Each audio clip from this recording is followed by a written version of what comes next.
Parfait. Donc, je vais démarrer.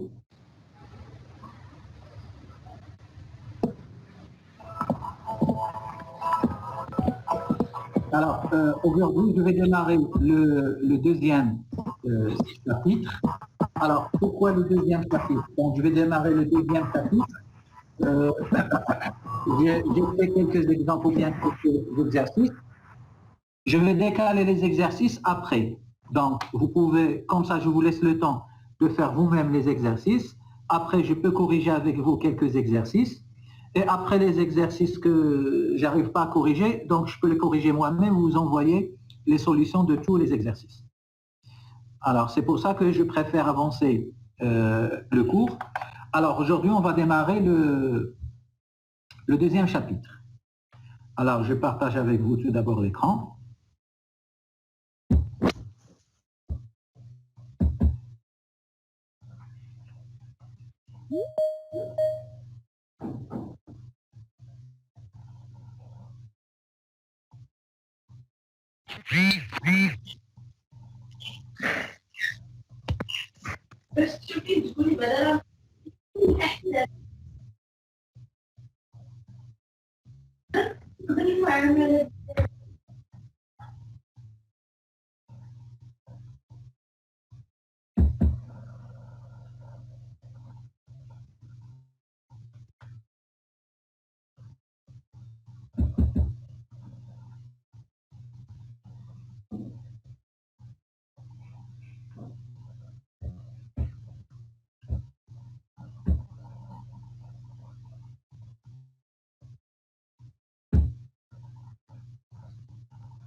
Alors, donc voilà, c'est bon, je pense. Alors, comme je vous ai donné le plan de ce cours, si vous vous rappelez la première séance, j'ai dit le cours échantillonnage et estimation. Donc, il y a 3 chapitres dans ce cours. Alors, lorsqu'on veut collecter des données, on ne peut pas collecter des données auprès de toute la population, c'est-à-dire faire un recensement. C'est un peu compliqué, c'est coûteux, ça prend du temps. Alors, c'est quoi la solution? Au lieu de collecter des données auprès de toute la population, on collecte des données auprès d'une partie de la population, qu'on appelle échantillon. Mais les résultats qu'on va obtenir, c'est des résultats qui concernent l'échantillon, et non pas toute la population. Alors, ça veut dire que les résultats concernant notre étude vont dépendre en grande partie de la façon avec laquelle on choisit notre échantillon. Alors, la grande question, c'est comment choisir cet échantillon. Pour répondre à cette question, c'est ce qu'on a fait durant le premier chapitre. Alors, le premier chapitre, on a traité 3 points. Le premier point, c'est combien choisir dans l'échantillon, à savoir de l'échantillon. Le deuxième point, c'est comment choisir l'échantillon, sur les méthodes d'échantillonnage. Alors, et le troisième point, c'est ce qu'on appelait les distributions d'échantillonnage, ce qu'on a vu la semaine dernière. Alors, distribution d'échantillonnage, pourquoi? Pourquoi distribution d'échantillonnage? Parce que les résultats qu'on obtient changent lorsque l'échantillon change. Ça veut dire que les résultats obtenus auprès de l'échantillon, c'est des variables aléatoires. Et puisque c'est des variables aléatoires, ces variables ils changent en fonction de l'échantillon, donc ils ont besoin d'une loi de probabilité, d'une espérance mathématique et de la variance ou bien l'écart type. C'est ce qu'on a fait la semaine dernière. Alors aujourd'hui, la continuité, les résultats obtenus d'échantillons ne concernent pas toute la population. Mais puisque l'échantillon est considéré représentatif de la population, on peut supposer que les résultats obtenus auprès de l'échantillon sont valables aussi dans la population. Dans ce cas, on va dire qu'on peut utiliser les résultats de l'échantillon pour estimer la réalité de la population. Donc, ça veut dire, c'est quoi l'estimation? Alors, l'estimation, c'est comment généraliser les résultats obtenus auprès de l'échantillon à l'ensemble de la population. Donc, c'est une généralisation des résultats. Ou bien c'est une extrapolation des résultats. C'est ça ce qu'on appelle l'estimation. D'une autre façon, c'est passer des résultats de l'échantillon vers l'ensemble de la population. Alors, comme d'habitude, je vais écrire sur une page Word. Alors, problème, le chapitre problème d'estimation.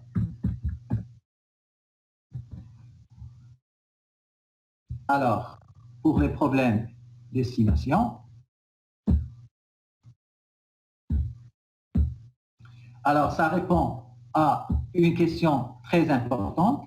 Alors, c'est quoi l'estimation? L'estimation, c'est extrapoler ou bien généraliser. C'est la même chose. Donc, extrapoler les résultats. Mais quels résultats? Les résultats qu'on a obtenus. Les résultats obtenus auprès d'un échantillon. Alors, il faut les extrapoler à l'ensemble de la population. Voilà. Donc, l'ensemble de la population. Alors, comment on va faire cette extrapolation? Alors, on va distinguer deux façons, ou bien deux types d'estimation. Alors, quels sont ces deux types d'estimation? Il y a soit l'estimation ponctuelle.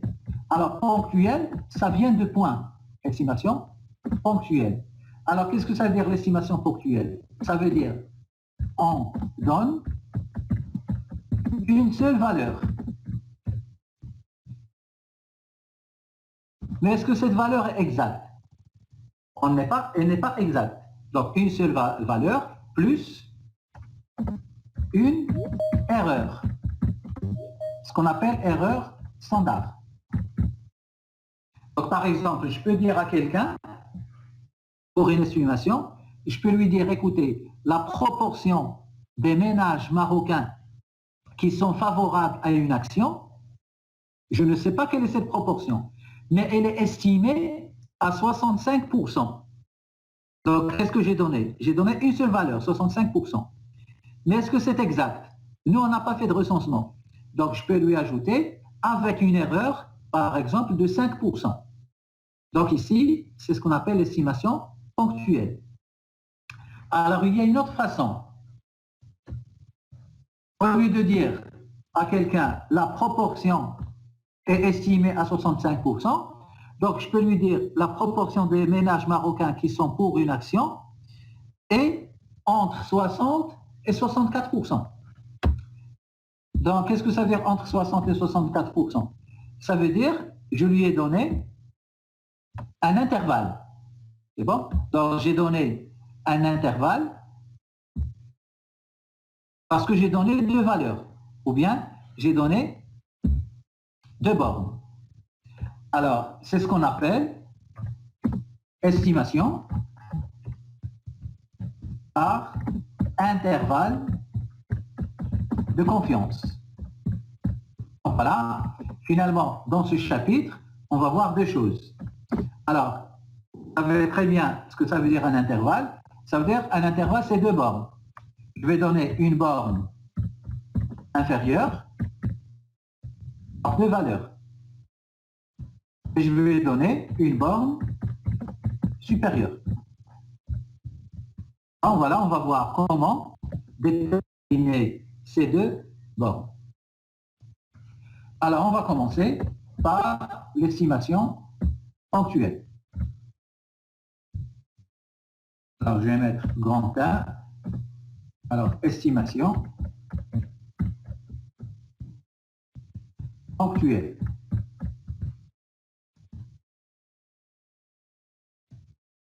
Alors, qu'est-ce qu'on estime? Donc, lorsque je dis estimation ponctuelle, on estime le paramètre de la population. Donc, si je prends le paramètre de la population, Rappelez-vous, le paramètre de la population, c'est une variable ou bien une constante? C'est une constante. Si je prends la moyenne de tous les étudiants, il y a une seule moyenne de tous les étudiants, donc c'est une constante. Alors, c'est une constante. Je ne vais pas parler de la moyenne, je vais parler de façon générale. C'est une constante. Je peux, par exemple, noter. Alors, je vais utiliser une notation. Alors, je vais la noter θ, comme ça. C'est juste une notation. Alors, si c'est la moyenne, comment on l'a noté? On l'a noté n. Si c'est une variance, on l'a noté sigma carré. Si c'est une proportion, on l'a noté p. Ça veut dire, dans un exercice, lorsque je vais travailler avec la moyenne, je ne vais pas écrire θ. Je vais écrire t. Je vais écrire n, par exemple, pour la moyenne. Alors, mais j'ai le résultat de l'échantillon. Alors, qu'est-ce qu'on a dit pour le résultat de l'échantillon? Si vous vous rappelez, on a dit que c'est une variable aléatoire. C'est une variable aléatoire. Alors, je vais la noter grand T. Je répète, c'est juste une notation. Si c'est une moyenne, la moyenne de la population, à la place de θ, je vais mettre n. Et à la place de t, je vais mettre x bar. Vous vous rappelez. Si c'est une proportion, à la place de θ, je vais mettre p. À la place de t, je vais mettre grand F. Voilà. Alors, le résultat de l'échantillon, ça veut dire notre échantillon. Il a une taille. La taille de l'échantillon, vous vous rappelez, on la note petit n. Que va nous donner l'échantillon? Il va nous donner des observations. C'est quoi ces observations? C'était 1, P2, et ainsi de suite, etc. Et n. Et n. Alors, je peux dire x1, x2 jusqu'à xn. Ça, il n'y a pas de problème. Je peux mettre des x.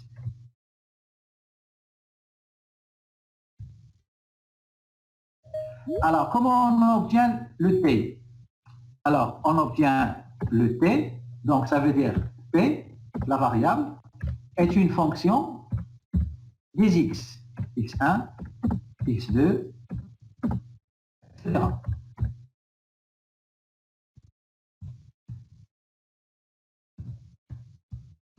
xn.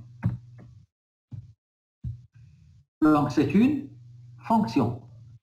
Vous vous rappelez, pour la moyenne de la population, on la note n, et la variable, on la note x bar. Et quelle est la formule de x bar? X bar est égal à sigma xi sur n. C'est-à-dire c'est une fonction des x. Alors, t, c'est ce qu'on appelle est un estimateur de θ. Donc, c'est un estimateur de θ. Un estimateur de θ. Alors, c'est quoi un estimateur? Attention, un estimateur, c'est une fonction. Donc, un estimateur est une fonction, ce n'est pas une valeur. Maintenant, la valeur de t.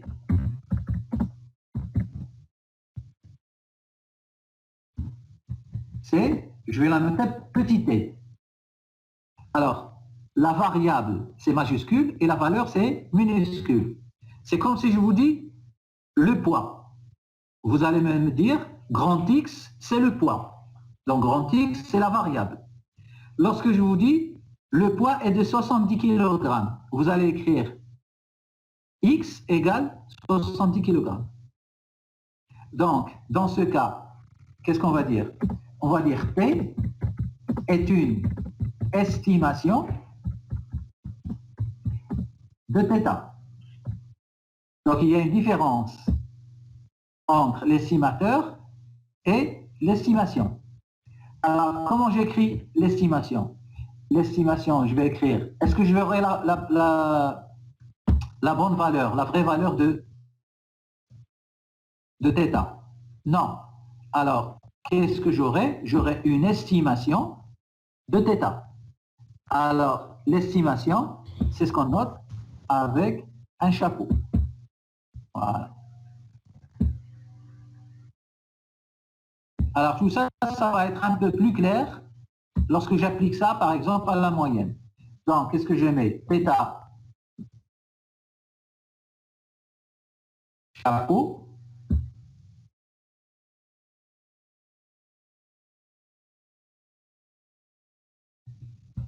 égale à t.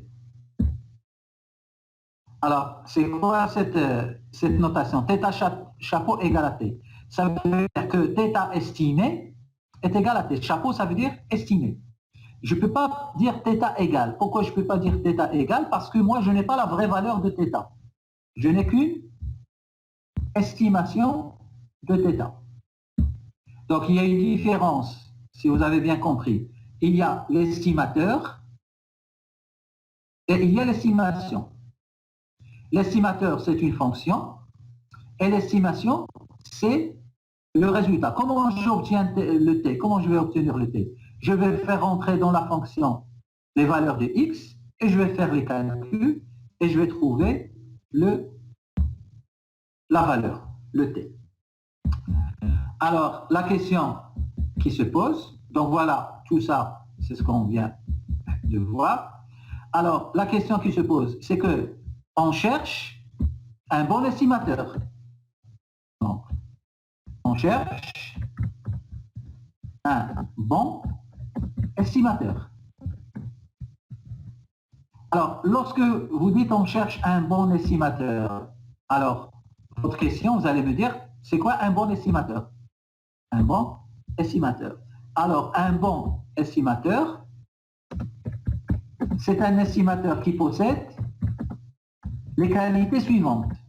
Donc, il y a un certain nombre de...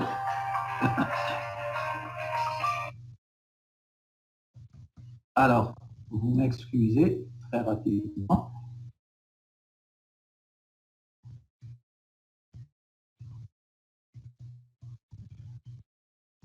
Allô? Wa alaykoum salam. Alors, désolé, donc je m'excuse, je reprends. Alors, j'ai dit qu'il faut avoir un estimateur un bon estimateur, c'est-à-dire c'est un estimateur qui possède les qualités suivantes. Alors, quelles sont les qualités d'un bon estimateur? Alors, la première qualité est très importante. C'est ce qu'on appelle l'absence de biais. Alors, c'est quoi biais? Un biais. Un biais, c'est une erreur. Donc, ça veut dire qu'est-ce qu'il faut? Il faut que l'estimateur, un estimateur non biaisé. On appelle un estimateur non biaisé. Alors, c'est quoi l'estimateur non biaisé? C'est tout simplement, pour qu'il soit non biaisé, il faut que l'espérance de P doit être égale à θ. C'est un estimateur non biaisé. Alors, qu'est-ce que ça veut dire E de t égale à θ? Ça veut dire, avec cet estimateur, je peux espérer avoir la réalité. C'est bon? Alors, θ, c'est ce que je cherche. C'est la réalité. C'est-à-dire, c'est le paramètre réel de la population. Moi, je n'aurai pas la réalité. J'aurai juste un échantillon. Le résultat de l'échantillon est variable. Mais je peux dire que je peux espérer que cet estimateur me donne la réalité. Donc, c'est un estimateur qui est bon.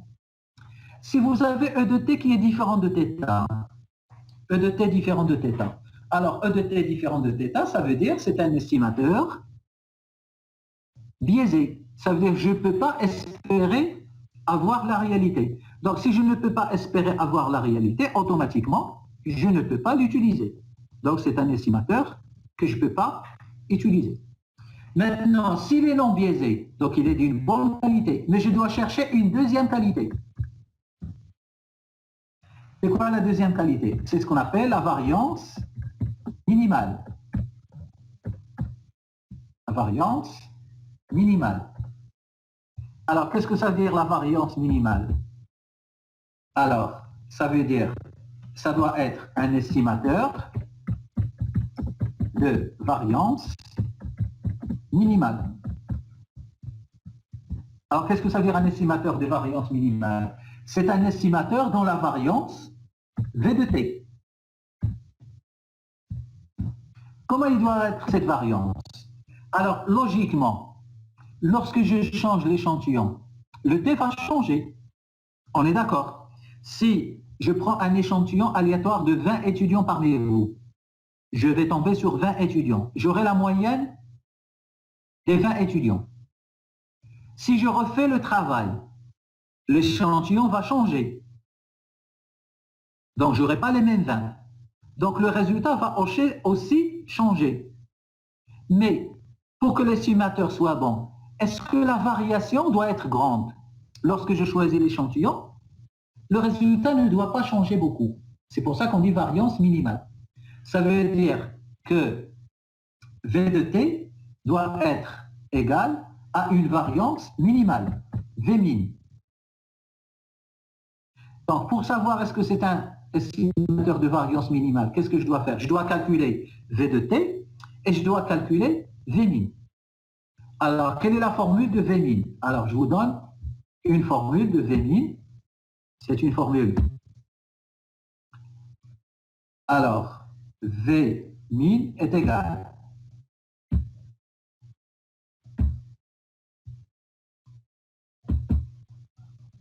Alors, V min. Alors, vous avez compris, V min, c'est la variance minimale.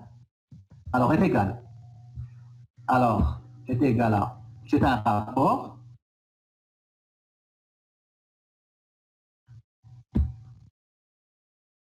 Alors, je peux copier-coller, mais le problème ici, c'est je suis sur, je ne sais pas si ça se copie, je suis sur le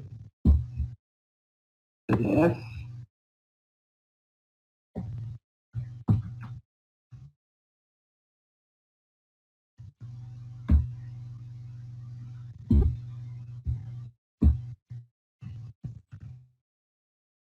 Alors non, ça ne se copie pas.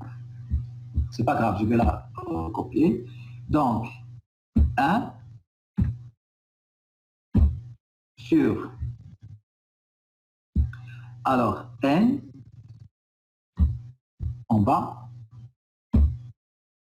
n fois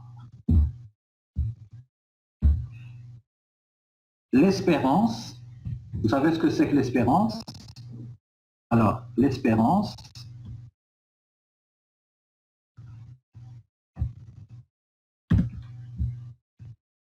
alors, du carré, avec les exemples, je sais que ça paraît compliqué, mais avec les exemples, ça va être plus clair. Alors, la dérivée, allez,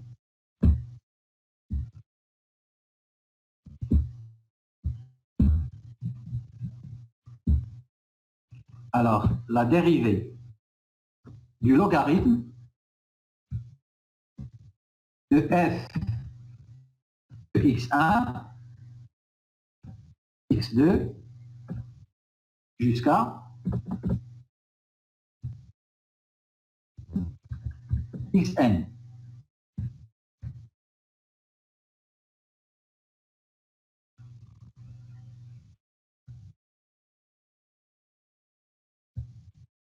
Alors, par rapport à x, par rapport à θ.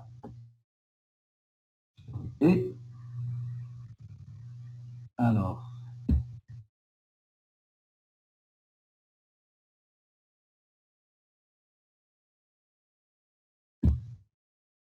θ.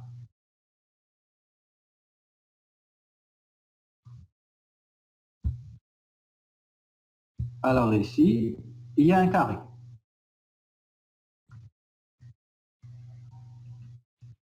Et après, je ferme les crochets.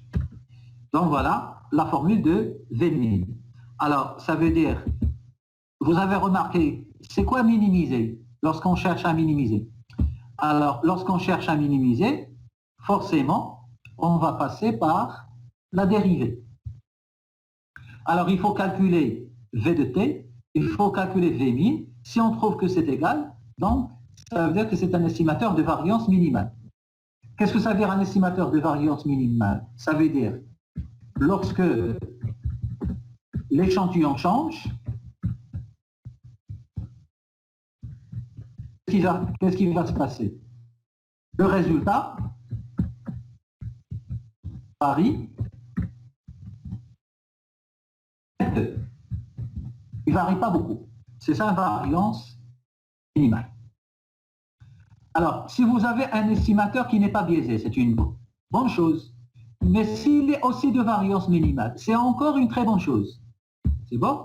Donc, ça veut dire un estimateur qui possède les deux qualités. Un estimateur non biaisé et en même temps de variance minimale, on va dire, est un estimateur efficace.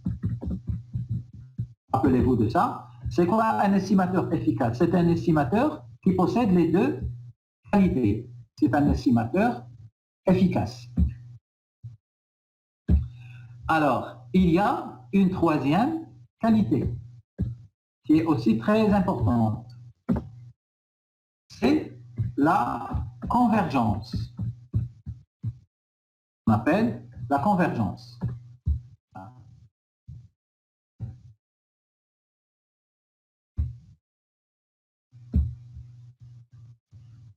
La convergence. Alors, qu'est-ce que ça veut dire la convergence? Ça veut dire plus la taille de l'échantillon augmente.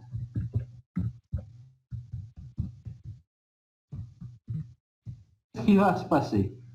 Plus la variance de T diminue. Je m'explique. Alors, si je prends un échantillon de 20 étudiants, je vais trouver une moyenne. Quelqu'un d'autre prend la même chose que moi. Il prend un échantillon de 20 étudiants. Il ne va pas tomber sur les mêmes 20 étudiants. Donc, il aura un résultat différent de mon résultat. Donc, ça veut dire qu'il y aura une variation. Alors, plus j'augmente la taille de l'échantillon, plus cette variance diminue. Imaginez, moi, je prends toute la population. J'aurai un résultat. Quelqu'un d'autre prend toute la population. Il aura le même résultat parce qu'il a pris toute la population. Donc, ça veut dire la variance va être égale à 0. Quand est-ce que la variance est égale à 0? C'est lorsqu'on prend toute la population. Donc, plus je m'approche, plus la taille d'échantillon augmente, plus la variance diminue. Et ça, vous le savez en termes mathématiques, c'est quoi? Alors, en termes mathématiques, c'est la limite. Alors, la limite de quoi? La limite de la variance de V de T. Alors, la limite, quand la limite, lorsque, alors, je vais chercher ici, voilà, c'est écrit ici.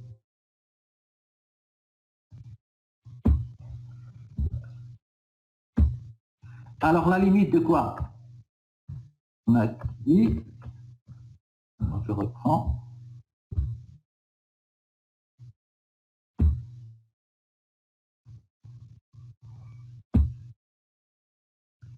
La limite, lorsque n, c'est quoi n? C'est la taille de l'échantillon égale à 0.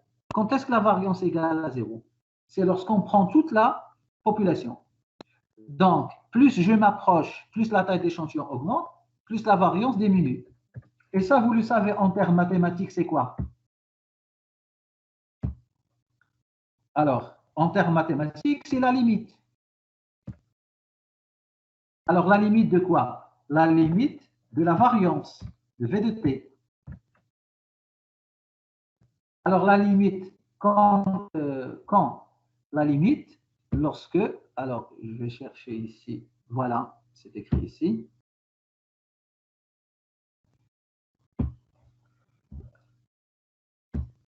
Alors, la limite de quoi? On a dit, alors, je reprends.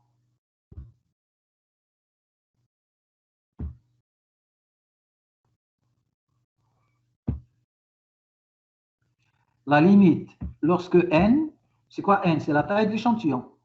Alors, lorsque n tend vers l'infini. Qu'est-ce qui se passe lorsque n tend vers l'infini? La limite de quoi? De v de t, la variance de t. Alors, est égal à quoi ça? Alors, est égal à 0. Alors, qu'est-ce que ça veut dire n tend vers l'infini? N tend vers l'infini, ça veut dire elle tend vers toute la population. Alors, si je tends vers toute la population, le résultat, la variation va tendre vers 0. À la limite, lorsque je prends toute la population et quelqu'un d'autre prend toute la population, il n'y aura pas de variation. On va trouver tous les deux les mêmes résultats. Alors, qu'est-ce qu'on va dire dans ce cas? On va dire que l'estimateur est convergent. Donc, un estimateur est convergent si, et vous avez la formule. Si limite de v de t est égale à 0. Alors maintenant, je peux dire la chose suivante. Lorsque vous avez un estimateur non biaisé, c'est ce que ça veut dire non biaisé, et convergent, on va dire, est un estimateur consistant.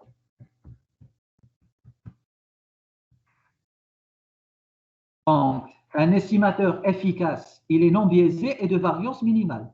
Un estimateur efficace, il est non biaisé et convergent. Et vous pouvez avoir un estimateur qui est juste non biaisé. Vous pouvez avoir un estimateur qui est efficace, mais aussi consistant. Mais on ne peut pas avoir un estimateur biaisé, parce que si l'estimateur est biaisé, alors dans ce cas, il faut arrêter. C'est bon? Alors maintenant, je vais prendre un exemple. Bon. Alors, je vais prendre une première application. Pardon, avant de prendre l'application. Alors, il y a la question qui se pose, comment trouver un estimateur de bonne qualité? Sachant que j'ai commencé par dire quelles sont les qualités. Comment trouver un estimateur de bonne qualité? Alors, dans ce cas, c'est quoi un estimateur de bonne qualité? Ça veut dire que le résultat obtenu auprès de l'échantillon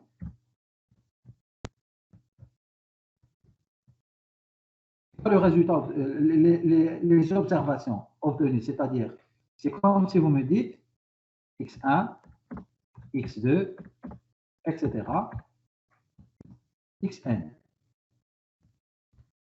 C'est ça le résultat. Alors, on va dire, et vraisemblablement,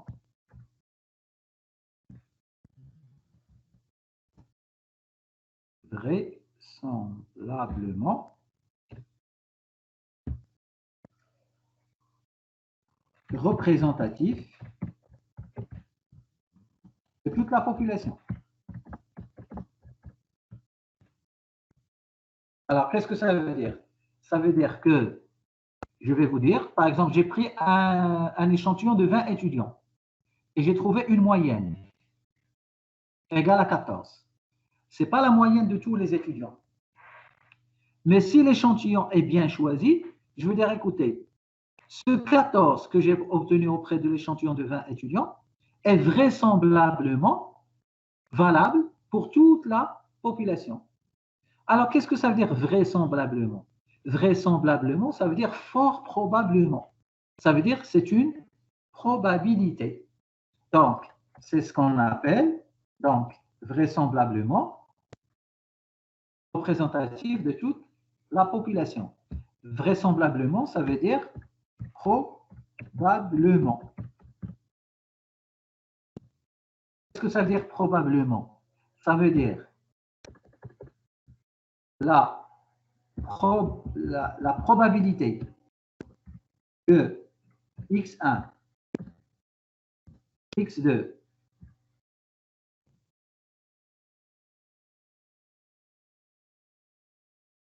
etc.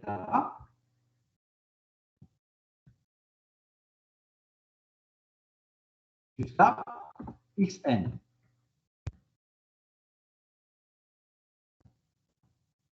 Alors, cette probabilité, c'est ce qu'on va appeler, alors cette probabilité, alors c'est la probabilité de quoi ça, tout d'abord? C'est la probabilité que l'échantillon x1, x2, xn soit représentatif de la population. Alors ça, c'est ce qu'on appelle fonction de vraisemblance. Alors, fonction de vraisemblance. On va la noter L, entre parenthèses. Et quel est le paramètre qu'on cherche? L de quoi? L de θ. N'oubliez pas qu'on est en train d'estimer θ. On cherche à estimer θ. Voilà. Donc voilà, c'est ce qu'on appelle L de θ.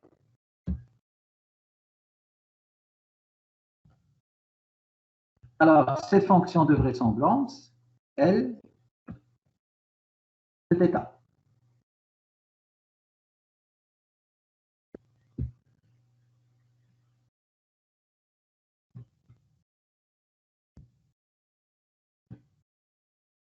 Alors, L de θ égale. Donc, L de θ, c'est une probabilité. Mais vous savez très bien la probabilité. Comment on calcule la probabilité? On a déjà vu dans la probabilité qu'il y a des lois de probabilité. Lorsque vous avez une loi de probabilité discrète, qu'est-ce que vous avez utilisé dans le calcul de la probabilité? On utilise P de X. Vous vous rappelez, par exemple, la loi du binomial, P de X égale. Mais si vous avez une loi de probabilité continue, dans ce cas, on n'utilise pas P de X, on utilise F de X. C'est quoi F de X? Fonction de densité de probabilité. Mais pour P de X, c'est quoi P de X? C'est une probabilité. C'est une probabilité. Donc maintenant, L de θ, ça va être quoi? Soit une probabilité ou une densité de probabilité. Alors tout dépend, est-ce que c'est une loi discrète ou bien est-ce que c'est une loi continue? Ou f de x. C'est soit p de x, soit f de x. Voilà.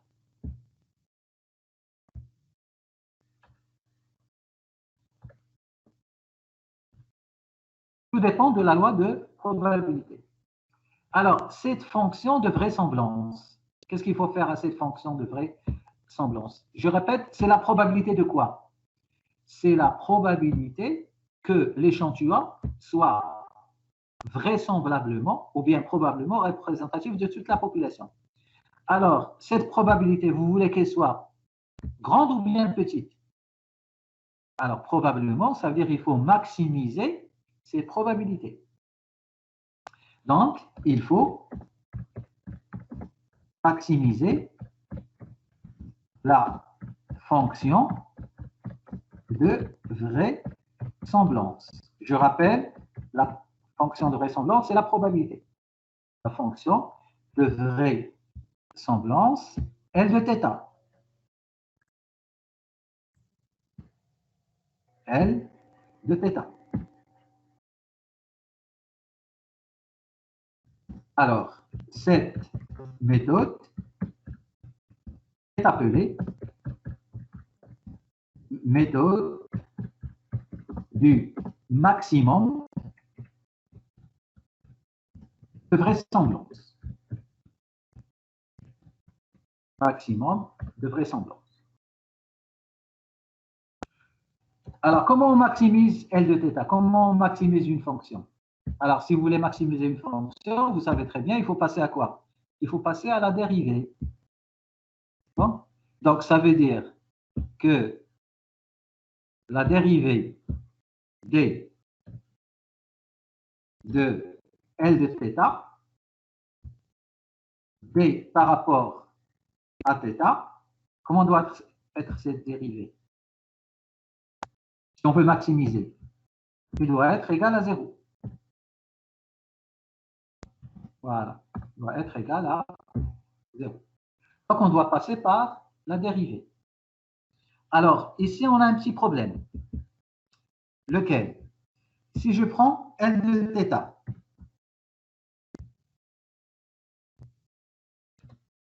que ça soit P ou bien F, c'est la même chose. À quoi est égal P de xy? C'est égal à P de x fois y. Ou bien à quoi est égal F de xy est égal à F de x fois F de y. Ça veut dire ça donne F de x1 fois F de x2 fois, etc. F de xn. Ça veut dire que la fonction de vraisemblance, c'est un produit. Alors, lorsque je vous dis c'est un produit, peu importe, ça peut être P ou bien F. Vous remarquez la différence, c'est juste au niveau de la loi. Alors, dériver un produit, c'est un peu compliqué. Si vous voulez la dérivée d'un produit, c'est quoi qui est plus simple? La dérivée d'un produit ou bien la dérivée d'une somme? La dérivée d'une somme, elle est beaucoup plus facile. Alors, comment on peut transformer un produit en une somme? Il suffit de prendre son logarithme. Bon, il suffit de prendre le logarithme. Alors, si je prends le logarithme, qu'est-ce qui se passe? Regardez.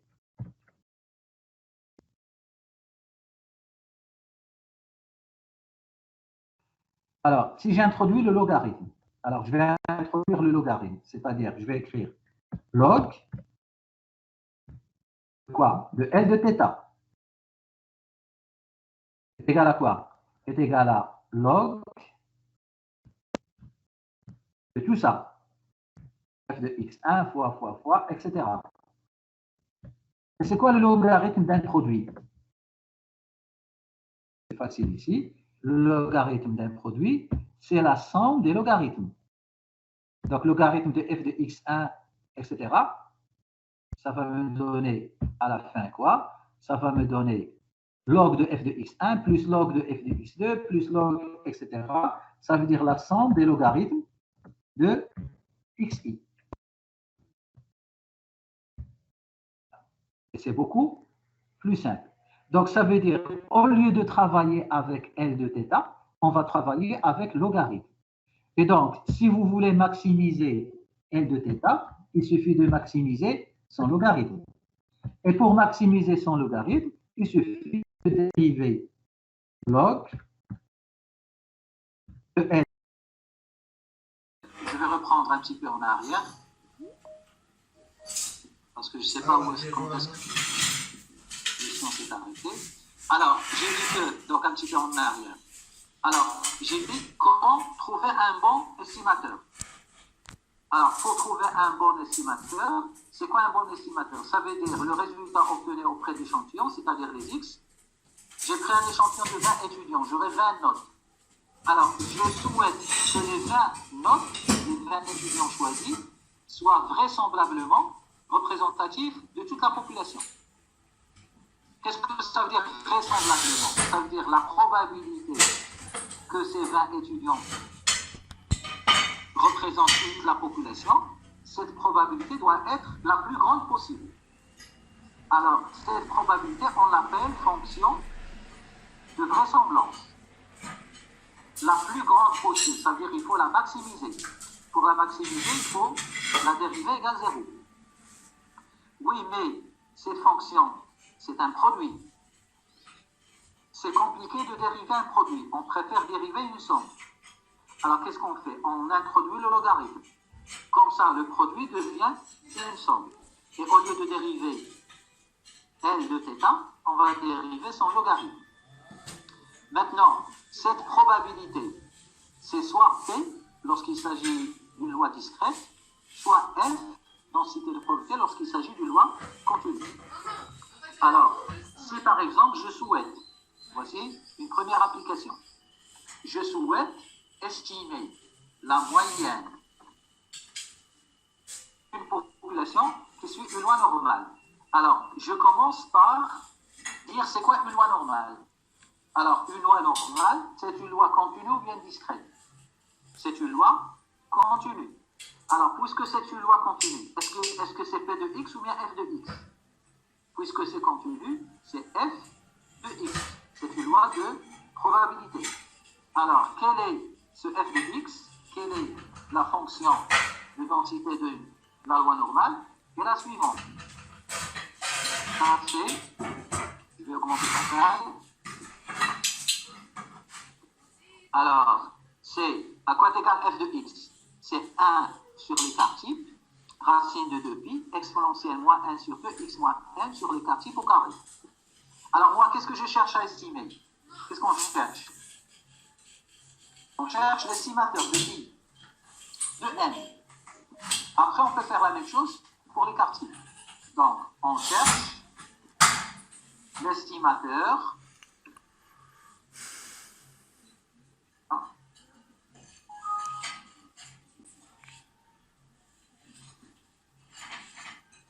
Alors, je répète, on cherche l'estimateur de maximum de vraisemblance n. Vraisemblance de n.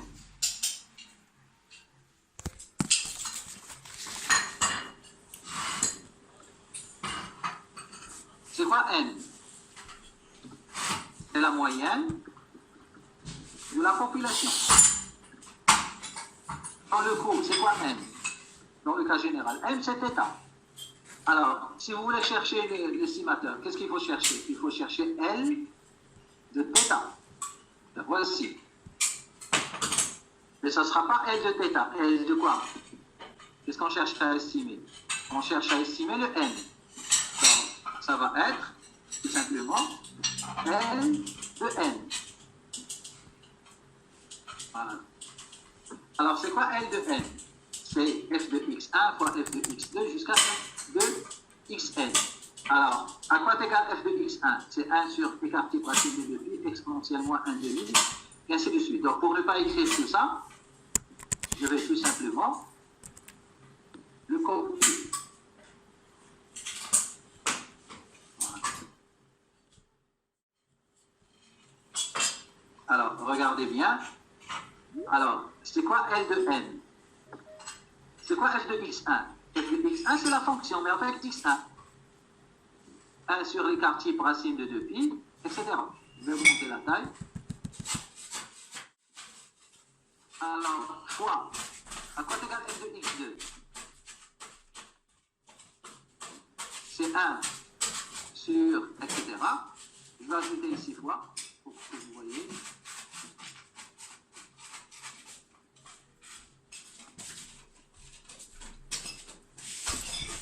Alors, fois f de x2, c'est la même chose. Alors, tout ça doit être égal à combien? Tout ça doit être égal à 0. Parce qu'on a dit la dérivée est égale à 0. Alors, si la dérivée est égale à 0, donc, je n'aurai pas besoin de 1 sur 2, je n'aurai pas besoin de 2, je n'aurai pas besoin de 1. Qu'est-ce qu'il me reste? Il me reste sigma moins n égale 0. C'est tout ce qui reste. À x égale 0, ça veut dire x égale 0. Sigma xi moins m égale 0. Tout ça, 2 fois moins 1 sur, c'est une constante. Alors après, lorsque je Et ça, je continue. Je développe. C'est quoi sigma xi moins n? C'est sigma xi moins sigma n. C'est quoi sigma n? C'est n plus n plus n, ça fait moins n, n, égale 0. Et donc voilà, j'ai trouvé n. Et on sait très bien, c'est quoi xi sur n? C'est x. Donc, qu'est-ce qu'on a trouvé? Je vais écrire cette fonction de sens. On a trouvé que la moyenne de l'échantillon.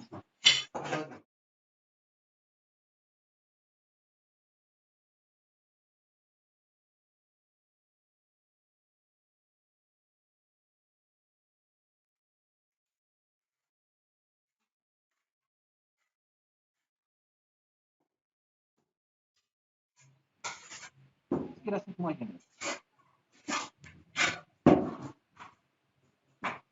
Est un estimateur. Un estimateur de maximum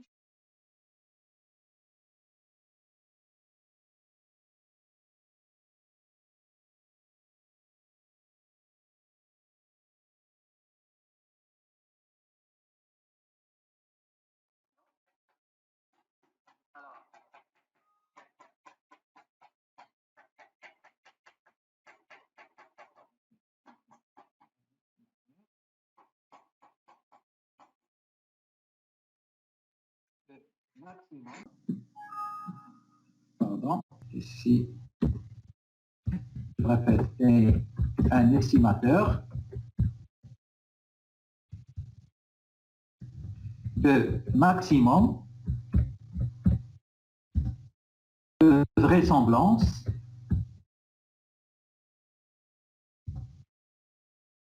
maximum de vraisemblance de quoi? De la moyenne. Quelle moyenne? N. Une population, mais quelle population? Normale.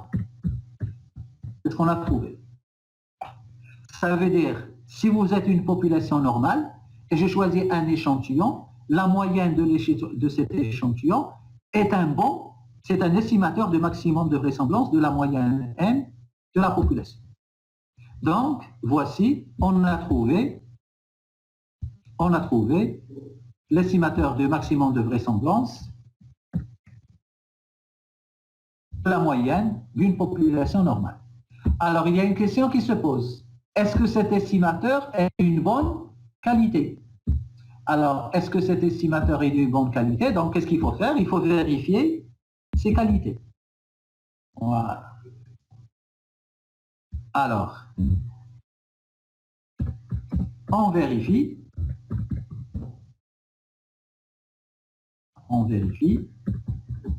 les trois qualités. Quelles sont les trois qualités? Vous vous rappelez? L'absence de biais. Voilà. Variance minimale et la convergence. Donc, il faut vérifier ces trois qualités. Parce que s'il est biaisé, on ne peut pas le garder. Alors, on va vérifier la première qualité. Je vais mettre petit a. Alors, la première qualité, c'est l'absence de biais. Alors, rappelez-vous pour l'absence de biais. Je prends la définition. C'est quoi un estimateur non biaisé? Alors, si je prends la définition de l'absence du biais, c'est la voici. Je prends juste la définition. Absence de biais. Alors, pour l'absence du biais, c'est quoi notre paramètre qu'on cherche à estimer? C'est qui? C'est n. Qu'est-ce qu'on a trouvé comme estimateur? On a trouvé e de x bar. Donc finalement, qu'est-ce qu'il faut chercher? Il faut chercher est-ce que e de x bar, attention, est-ce que e de x bar est égal à quoi? Un petit n.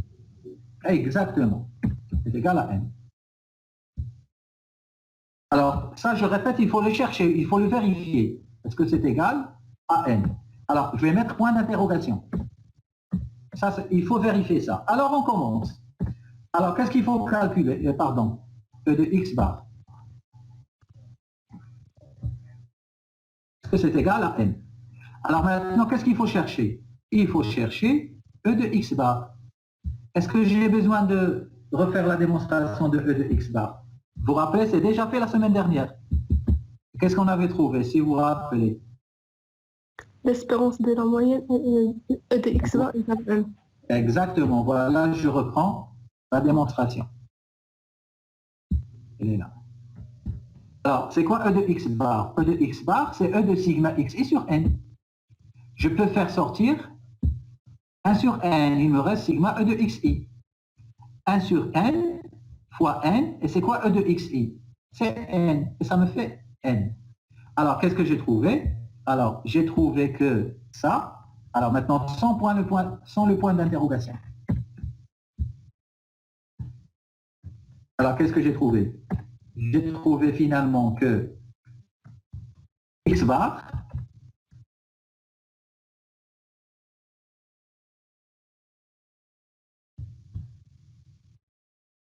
ou bien la moyenne de l'échantillon, vous savez très bien la moyenne de l'échantillon, c'est x bar. Et un estimateur de maximum de vraisemblance, qu'est-ce que je vais ajouter? Non biaisé. De la moyenne n d'une population normale. Voilà. Maintenant, est-ce que je peux continuer? Bien sûr, oui, parce qu'il est non biaisé. S'il était biaisé, alors là, on ne le garde pas. Maintenant, je dois chercher la deuxième qualité. C'est quoi la deuxième qualité? La deuxième qualité, est-ce qu'il est de variance minimale? Monsieur, j'ai une question. Oui, bien sûr. E de x bar, ce n'est pas la moyenne des moyennes des échantillons? C'est exactement ça, oui. Ça D'accord. veut dire, si on est plusieurs à prendre des échantillons, est-ce qu'on aura tous le même échantillon? Bien sûr, non. Est-ce qu'on aura tous le même résultat? Non. Non. Mais en moyenne, on peut espérer qu'on va tomber sur la réalité de la population. Voilà. C'est exactement ce que vous avez dit. Ça veut dire la moyenne des moyennes va nous donner la réalité de la population. Alors, est-ce qu'il est de variance minimale? Alors, est-ce qu'il est de variance minimale? Il suffit de prendre la définition de ce que ça veut dire variance minimale. Voici la définition.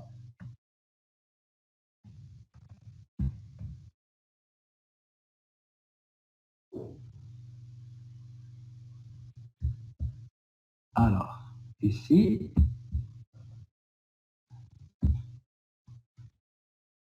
je vais changer. Alors, pour ne pas confondre, ça c'est la fonction de densité, f de x, pour ne pas la confondre avec L de θ. J'ai éliminé x1, x2 pour ne pas confondre avec L de θ.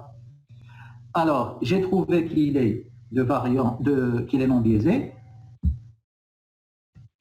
Voilà. Donc, qu'est-ce qu'il faut chercher? Il faut chercher, est-ce que V de quoi? De x bar. Est-ce qu'il est égal à V min? Est-ce que V de x bar est égal à V min? Alors, qu'est-ce que je dois calculer? Je dois calculer V min. Alors, c'est quoi V min? C'est 1 sur la dérivée, et on utilise toujours le logarithme, et la dérivée par rapport à n. Ici, je change le n. Maintenant, on fait le travail. On commence. Je prends f. Voici. Alors, je vais prendre tout ça. Je vais le lire.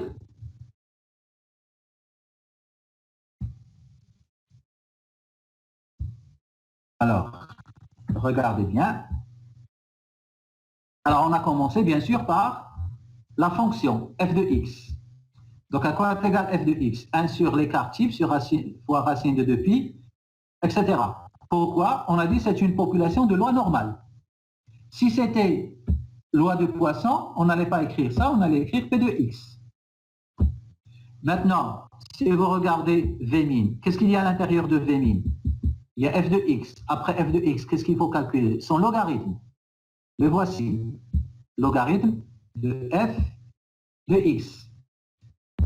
Alors, c'est logarithme de quoi?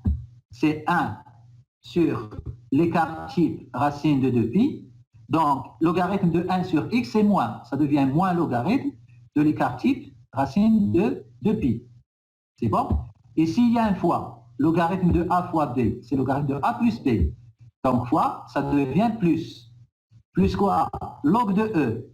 Log de e, c'est 1. Il me reste moins 1 sur 2, x moins n sur l'écart type au carré. Voilà, j'ai trouvé le logarithme. Alors, qu'est-ce qu'il faut faire à ce logarithme? Il faut le dériver.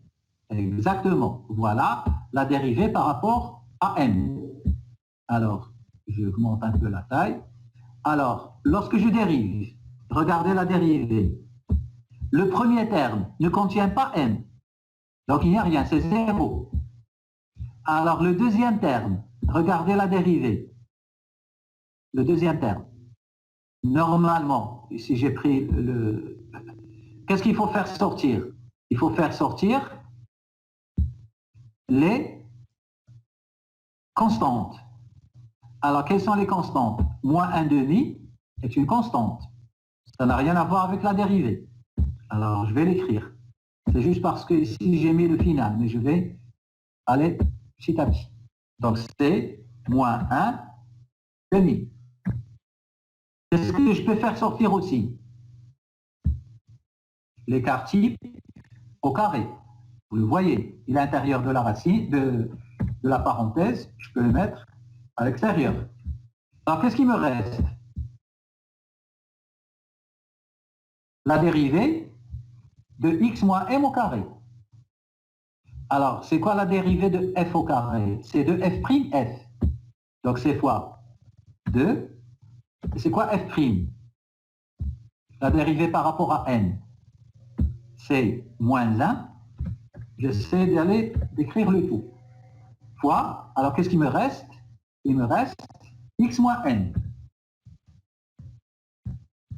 Voilà, j'ai fait la dérivée.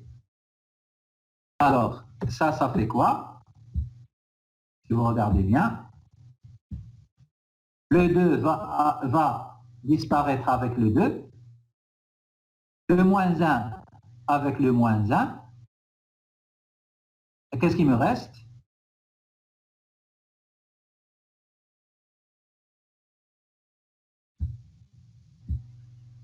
Alors, il me reste tout simplement x moins n, vous le voyez, x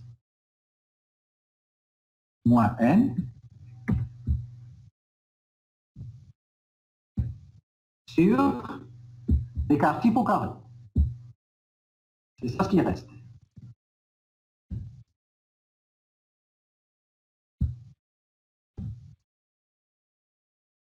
Et voilà. Voici la dérivée.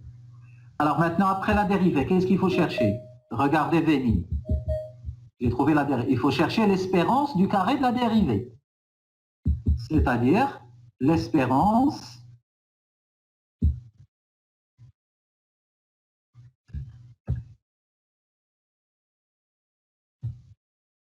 alors, je vais augmenter ça.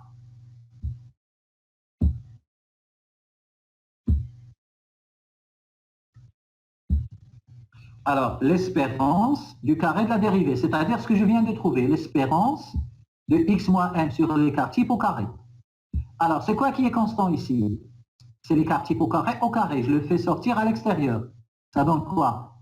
Ça donne 1 sur l'écart type à la puissance 4. Qu'est-ce qu'il me reste? E de x moins m au carré. C'est bon? Alors, si je fais ça, alors, je ne vais pas faire ça, comme ça. Je vais vous expliquer. Alors, si vous vous rappelez, les propriétés des variables aléatoires. Et si je vous dis, c'est quoi cette formule? Cette formule, ce que j'ai ici.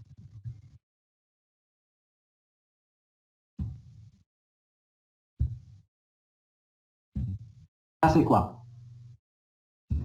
C'est l'espérance de quoi? De x moins n. Et c'est quoi n? On sait très bien que n, c'est l'espérance. Bon? Au carré. Alors, si vous regardez bien, c'est la définition de quoi? V de x. Non, c'est la variance, d'accord. Mais la variance de la population vient de l'échantillon. Attention, c'est pas V de x. C'est sigma carré. Vous avez compris. Pourquoi j'ai écrit sigma carré? Je rappelle, variance de la population. Regardez bien. Est-ce que c'est moins m ou bien moins x bar? Ici.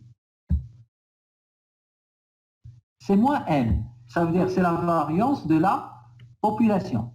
Faites attention, c'est la variance de la population. Sigma carré. C'est bon? Alors, puisque c'est sigma carré, je reviens ici. Alors, qu'est-ce que je trouve? Est-ce que je viens de faire ça? Je trouve, c'est égal à quoi? Regardez bien. Alors, directement, j'avais trouvé ça. Donc, au lieu d'écrire ça, c'est fois quoi? Fois sigma carré.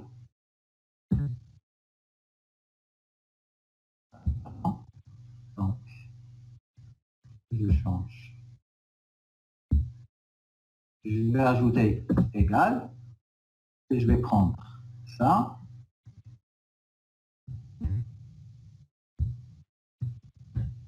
Alors, fois quoi? Fois ça.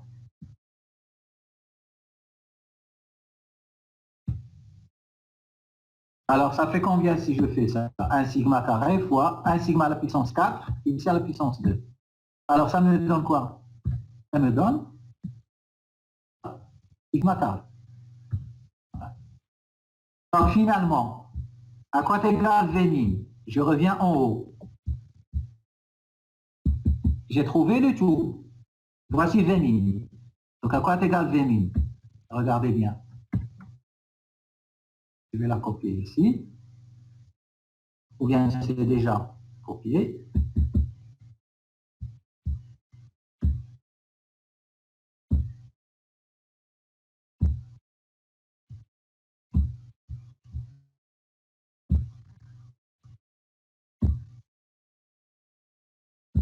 Alors, qu'est-ce que je trouve?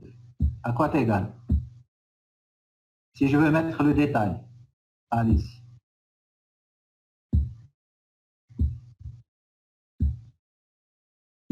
Alors, je vais trouver quoi? Je vais trouver, normalement, c'est égal à 1. C'est bon? Sur n fois la dérivée qu'on vient de trouver. C'est quoi la dérivée qu'on vient de trouver? C'est sigma carré.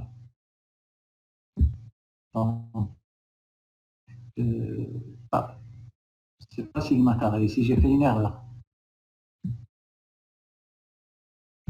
C'est 1 sur sigma carré. Exactement, c'est 1 sur. Il faut simplifier, donc c'est 1 sur. Alors, 1 fois, ici, je viens de trouver, c'est 1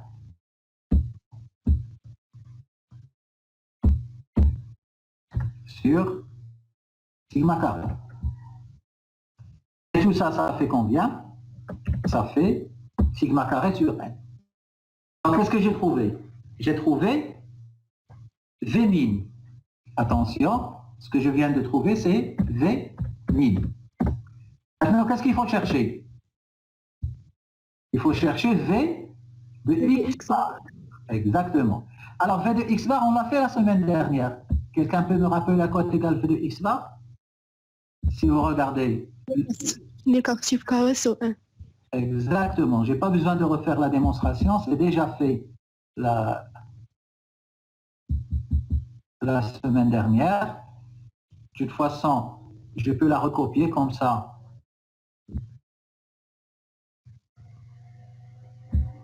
Alors, la semaine dernière, c'était la séance du 21 décembre, d'accord? Alors, durant cette séance,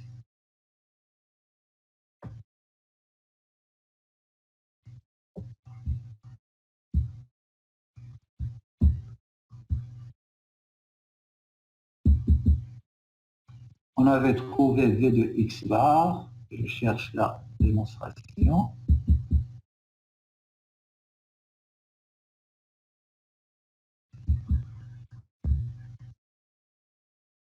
Donc, E de X bar est égal à M. Et si vous vous rappelez, voici la démonstration, V de X bar.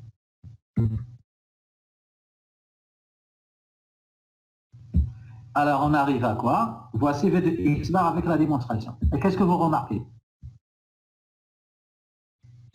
V de X bar égale à V de mi. V mi. Exactement, V de X bar égale à V min. Alors, qu'est-ce que ça veut dire? Ça veut dire qu'on a trouvé que c'est un estimateur de variance minimale. Donc, je peux écrire la phrase suivante de tout à l'heure. C'est quoi la phrase? C'est un estimateur de maximum de vraisemblance. Et en même temps, qu'est-ce qu'on a trouvé? C'est un estimateur non biaisé. Et maintenant, qu'est-ce qu'on a trouvé? Estimateur efficace. Non biaisé et de variance minimale. Donc, efficace. Bon, donc il est efficace. Alors, qu'est-ce qu'il nous reste à chercher? La troisième qualité, la convergence. Alors, la convergence, c'est facile. C'est quoi la convergence? C'est la limite de V de X bar égale à 0. C'est égal à 0. Alors, on va vérifier. Alors,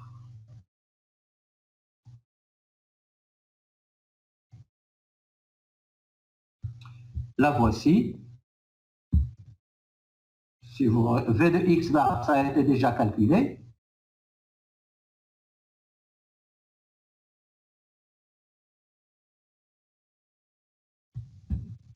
Ici.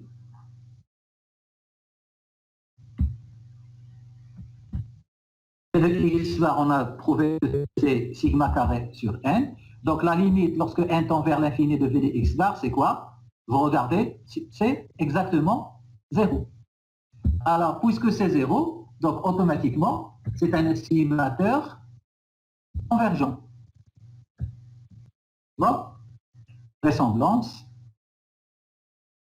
Alors, je n'ai pas pris toute la phrase. Qu'est-ce qu'on a trouvé? C'est un estimateur de maximum de vraisemblance non biaisé. Il y a quelque chose. Il ne va pas.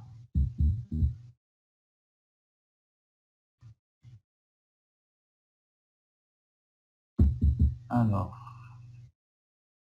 ici, qu'est-ce qu'on a trouvé? On a trouvé maximum de vraisemblance non biaisé et de variance minimale. Je ne sais pas, j'ai déjà écrit cette phrase, je ne sais pas où elle est passée. Et de variance minimale.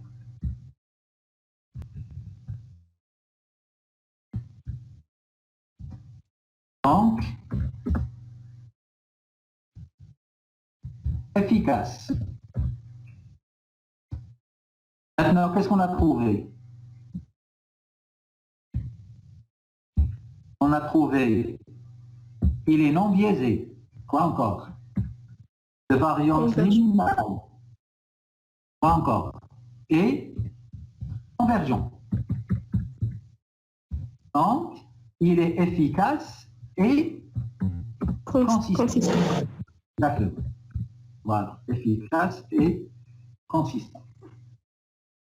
Donc voilà, j'ai fait une application de ce que j'ai montré sur le plan théorique.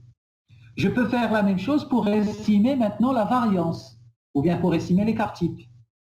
C'est la même chose. Je peux estimer la variance. Il suffit de refaire exactement la même chose. Donc voilà, pour cette partie, je vais m'arrêter là parce que dans cette partie, toujours, je n'essaie pas d'avancer trop. Si vous voulez bien comprendre, je vous laisse le temps de réviser ce que je viens de faire. Et sur le polycope, vous avez, je vais envoyer le deuxième chapitre, peut-être n'est pas encore envoyé, je vais le mettre sur la classe et regardez la suite des applications. C'est exactement ça le maximum de vraisemblance, il n'y a que ça. Comme ça, la prochaine fois, on peut faire 2 autres applications et passer à l'intervalle de confiance. C'est bon, pas de questions? Donc, je répète, c'est vrai, je suis conscient un peu de cette partie, il y a un peu plus de mathématiques, mais si vous voulez comprendre, il faut réviser avant la semaine prochaine. C'est bon, des questions?